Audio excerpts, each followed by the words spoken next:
Sandra Lee Christiansen is an American television chef and author.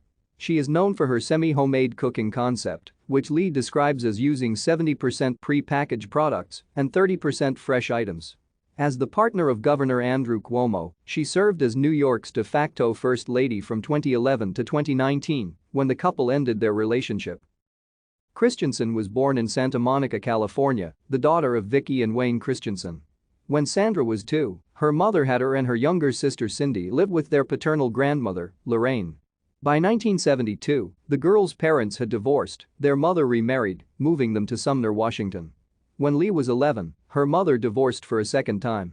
Lee by this time had 3 additional siblings, Kimmy, Richie and Johnny.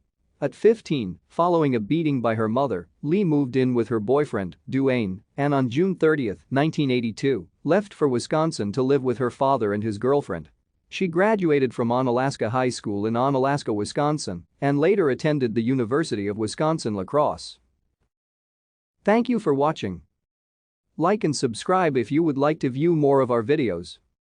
Have a nice day.